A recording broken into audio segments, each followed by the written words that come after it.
Joe Rogan built an empire on one principle: free speech. For over 15 years, his podcast has been the place where people say what they're not allowed to say anywhere else. No filters, no censorship, no boundaries.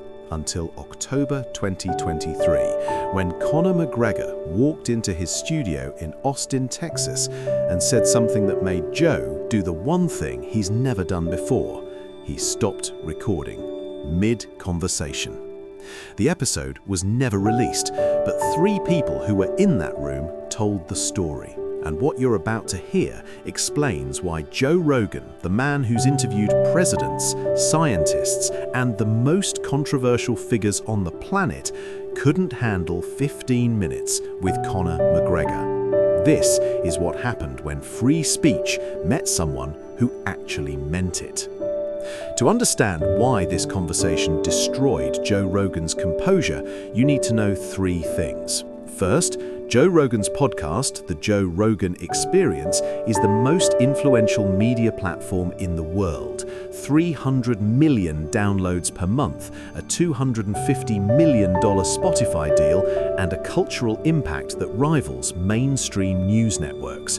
Joe built it by being fearless, by letting his guests speak their minds, by challenging conventional narratives.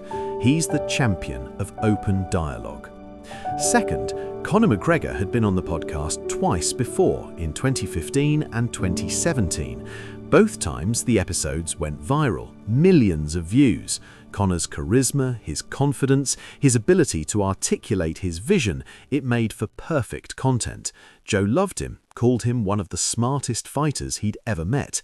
But that was before Conor's career took the turns it did, the losses, the controversies, the loud comebacks. Third, in October 2023, Conor was in Austin promoting his latest business venture. Joe invited him back for episode number 2073. What was supposed to be a friendly reunion turned into something neither man anticipated: a reckoning. The studio was exactly as you'd expect from Joe Rogan's setup. The iconic curved desk, 2 microphones, cameras positioned at multiple angles, soundproofing panels on the walls, that distinct amber lighting that makes everything look slightly cinematic. Joe was in his usual spot, wearing a black t-shirt, jeans, seated comfortably in his chair with that relaxed posture he always has when he's in his element. Conor arrived wearing a custom-tailored suit, no tie, looking like he'd just walked out of a board meeting in Dubai. The contrast was immediate. Joe, the everyman intellectual, Conor, the millionaire showman. The first 30 minutes of the conversation went smoothly. They talked about training, about Conor's whiskey business, about his upcoming fights. Joe asked about recovery methods, about the mental game, about how Conor stayed motivated after losses. It was friendly, comfortable, the kind of conversation that makes for easy listening. But then Joe shifted topics, and everything changed. "You know, Conor," Joe said, leaning back in his chair, his tone casual but clearly building toward a point. "I've been thinking a lot about trash talk in combat sports lately, and I got to be honest with you, man. I think it's gotten out of hand." Conor's expression didn't change. He just looked at Joe, waiting. Joe continued, "Like when you came up, the trash talk was part of the game. It was fun, it was strategic, it sold fights. But now it feels like that's all anyone cares about. Fighters spend more time on Twitter beefing with each other than they do actually training, and I think that's bad for the sport.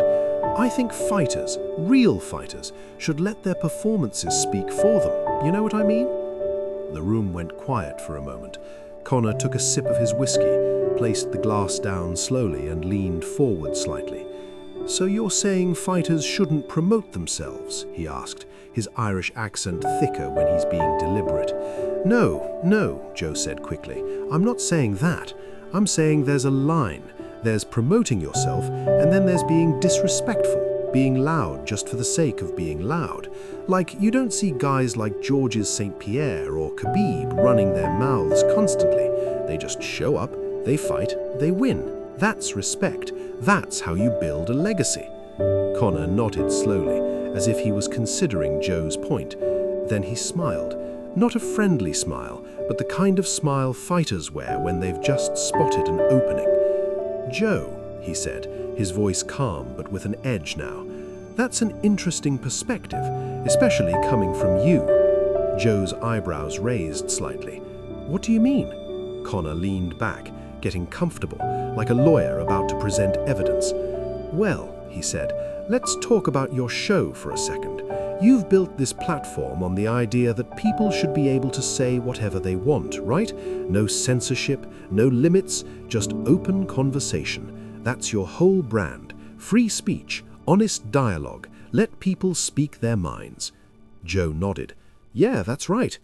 "Okay," Conor continued, "so when Alex Jones comes on your show and says insane shit about Sandy Hook, about chemicals in the water turning frogs gay, about government conspiracies, you let him talk.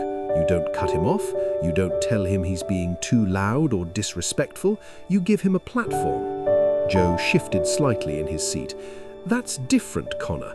That's about not censoring ideas, even controversial ones." "Is it, though?" Conor's voice was still calm, but now it carried weight. "Because it sounds like you're fine with controversy when it serves your platform, when it gets you views and clicks and headlines, but when a fighter uses controversy to build his career, suddenly it's a problem, suddenly it's disrespectful, suddenly we need to be humble and let our performances speak for us." Joe opened his mouth to respond, but Conor wasn't finished. "Let me give you another example," Conor said. "You've had Joey Diaz on this show, what, 50 times? 100 times? And every single episode he talks shit about other comedians. He tells stories about drugs, about violence, about all the wild shit he's done. And you laugh, you encourage it, you love it, because it's entertaining, because it's real, because that's who Joey is." Joe was quiet now, his expression guarded. "So explain to me," Conor continued, "why is it okay for a comedian to talk shit and be loud and controversial, but when a fighter does it, it's bad for the sport? Why is authenticity celebrated in your world, but criticized in mine?" The silence in the studio was profound. Joe's producer, sitting off camera, later said you could feel the tension like a physical presence. Conor wasn't attacking Joe, he wasn't raising his voice, but he was methodically dismantling the double standard that Joe hadn't even realised he was applying. Joe finally spoke, his voice quieter than usual. "I think the difference is that comedy is performance. It's understood that it's entertainment. But fighting is real, people get hurt, so when you talk shit before a fight, there are real consequences." Conor's expression sharpened. "Real consequences, Joe? I've been knocked unconscious in front of millions of people. I've had me legs snap in half on live television. I know about real consequences. Don't lecture me about what's real and what's performance." He paused, letting that land. "And you know what's funny? When I trash talk and then I win, everyone loves it. They call me a genius. They say I'm a master of psychological warfare. But when I trash talk and I lose, suddenly I'm disrespectful. I'm bad for the sport. I should shut up and be humble. You see the hypocrisy there?" Joe nodded slowly, but Conor could see he was struggling with how to respond. "Here's the truth, Joe," Conor said, his voice softening slightly but losing none of its edge. "You built your career by being loud, by saying controversial things, by platforming people who say controversial things. You've made hundreds of millions of dollars by not being humble, by not letting your work speak for itself. You actively promote yourself constantly. You're on Instagram, on Twitter, on YouTube, everywhere, telling people to listen to your podcast, to buy your supplements, to come to your comedy shows. You're one of the loudest self-promoters in media. And there's nothing wrong with that. But don't sit here and tell fighters that we should be quiet when your entire empire is built on the opposite principle." The room was completely silent. Joe sat frozen, clearly processing what he'd just heard. "Let me ask you something, Joe," Conor said, and now his tone shifted to something more direct, more personal. When you started comedy, you weren't the best comedian in the world, were you? Joe shook his head. No, not even close. But you got stage time, right? You got opportunities. You performed at clubs. You got noticed. You built a following. How did that happen? Joe thought for a moment. I worked hard. I performed everywhere I could. I networked. I made connections. Right, Conor said. You networked. You made connections. You were in the system. Comedy clubs, agents, managers, other comedians who could vouch for you. You had a path. Now let me tell you about my path. I was 23 years old, unemployed on welfare in Dublin, training in a gym that couldn't afford heat in the winter. There were no MMA clubs, no agents, no system. Nobody was going to discover me. Nobody was going to give me a shot because I was talented. So what do you think I had to do, Joe? He leaned forward. I had to be loud. I had to talk shit. I had to create moments that people couldn't ignore. Because if I was quiet, if I just trained hard and waited for someone to notice me, I'd still be in Crumlin collecting unemployment checks.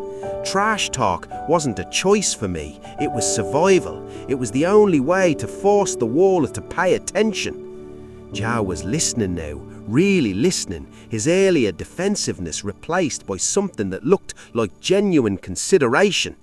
And you know what's crazy? Conor continued. You of all people should understand this.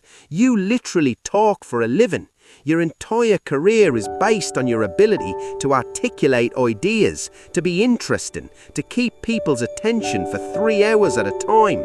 If you were boring, if you just did stand-up and never promoted yourself, never did podcasts, never built your brand, you'd be playing to 50 people in a basement somewhere.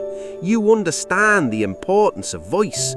So why do you criticise fighters for using theirs? Joe Rogan sat there for what felt like an eternity. His hands were folded on the table. His expressions cycled through several emotions: defensiveness, frustration, and then, slowly, something that looked like resignation. Finally, he spoke. "You're right," he said quietly. "About what specifically?" Conor asked, not letting him off easy. "About the double standard," Joe said. "I never thought about it that way, but you're right. I promote myself constantly. I platform controversial people, and I profit from all of it. So for me to sit here and tell you that fighters should be humble and quiet, that's hypocritical." Conor nodded but didn't say anything, letting Joe continue. "I think," Joe said, struggling slightly with the words, "I think I've fallen into the same trap that a lot of people do. When someone is successful and loud, we either love them or hate them, depending on whether we relate to them. And maybe I've been judging you and fighters like you by a standard I don't apply to myself. It's hard to watch someone trash talk and then lose, you know. It feels uncomfortable." Conor leaned back. "Of course it's uncomfortable, Joe. Losing is uncomfortable. Failing publicly is uncomfortable. But that's the risk I take every time I step into that cage. I risk everything, my health, my reputation, my legacy, every single time. You risk nothing sitting behind this microphone. You can say whatever you want, and if people disagree, so what? You move on to the next topic. But when I talk shit and then I lose, I have to live with that. I have to face it, and I do. I don't hide, I don't make excuses. I come back and I do it again. That's not disrespect, Joe, that's courage." Joe sat quietly for another long moment. Then he did something that shocked everyone in the room. He reached forward and pressed the button that stops the recording. The red lights on the cameras turned off. Conor looked at him, surprised. "What are you doing?" he asked. Joe rubbed his face with both hands, exhaled deeply. "I need a minute," he said. This isn't going the way I thought it would." "What did you think was going to happen?" Conor asked, his tone now more curious than confrontational. "I don't know," Joe said honestly. "I thought we'd have a fun conversation, talk about fights, about life, about your businesses. I didn't think you were going to call me out on my own shit in my own studio." Conor smiled slightly. "Joe, I'm not trying to call you out. I'm trying to make you understand. You asked me about trash talk. I gave you an honest answer. If that makes you uncomfortable, maybe that's something you need to sit with." Joe looked at him for a long moment. Then he laughed, but it wasn't a happy laugh. It was the laugh of someone who just realized they'd been wrong about something fundamental. "You're right," he said again. "And I hate that you're right, but you are." According to the producer who was present, they sat there for almost 10 minutes in silence, neither man saying anything, just two people processing what had just happened. Eventually, Joe spoke again. "Do you want to keep going?" he asked, "or should we just call it?" Conor shrugged. "That's up to you, Joe. It's your show. I'm just a guest." Joe thought about it. Then he shook his head. "I don't think I can continue this right now," he said honestly. "I need to think about what you said." Conor stood up, extended his hand. Joe took it. "No hard feelings?" Conor asked. "No hard feelings," Joe replied. "But you fucked up my whole perspective, man." The episode was never released. Joe's team edited together some of the early non-controversial footage and released a shorter, sanitized version 3 weeks later. But the real conversation, the part where Conor systematically dismantled Joe's double standards, never saw the light of day. Officially. Unofficially, clips leaked. People who were in the studio told friends. Those friends posted on Reddit, on Twitter, on MMA forums, and slowly the story spread. Not the full conversation, but the outline of it, what Conor had said, how Joe had reacted, the fact that the recording had been stopped. Joe never addressed it directly, but in the weeks that followed, observers noticed changes in how he talked about fighters. He became less critical of trash talk, more willing to acknowledge the role of promotion in combat sports. In one episode, a month later, he said something that made people wonder. Sometimes the loudest people in the room are loud because they had to be, and maybe we should think about why that is before we judge them. He didn't mention Conor by name, but everyone who knew about Austin understood what he meant. Conor, for his part, posted once on social media after the edited episode came out. A photo of himself and Joe in the studio with a simple caption, "Good conversations aren't always comfortable ones. Respect to Joe for hosting me." The post received over 12 million likes. What happened in that Austin studio wasn't about humiliation.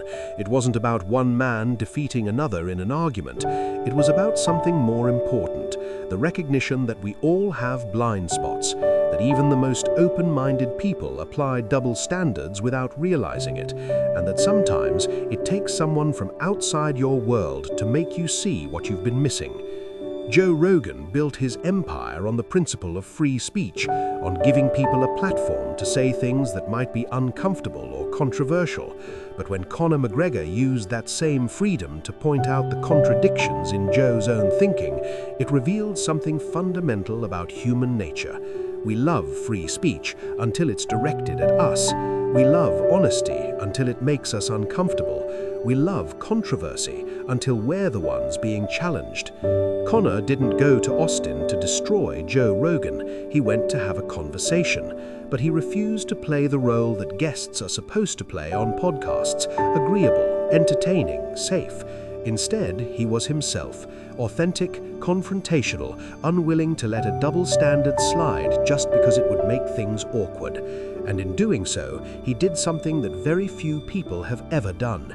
He made Joe Rogan question his own principles, not through aggression, not through disrespect, but through logic, through honesty, through the willingness to say what needed to be said, even when it was uncomfortable. That's not trash talk, that's truth. And sometimes the truth is the loudest thing you can say. That's what happened when Conor McGregor exposed Joe Rogan's biggest hypocrisy, not on a released episode, not for the world to see, but in a private studio in Austin, where free speech met someone who actually understood what it cost. And Joe Rogan, the man who's never backed down from a conversation, had to stop recording because he couldn't handle what he was hearing. Not because it was false, but because it was true. What you just heard is more than a story about two famous people disagreeing.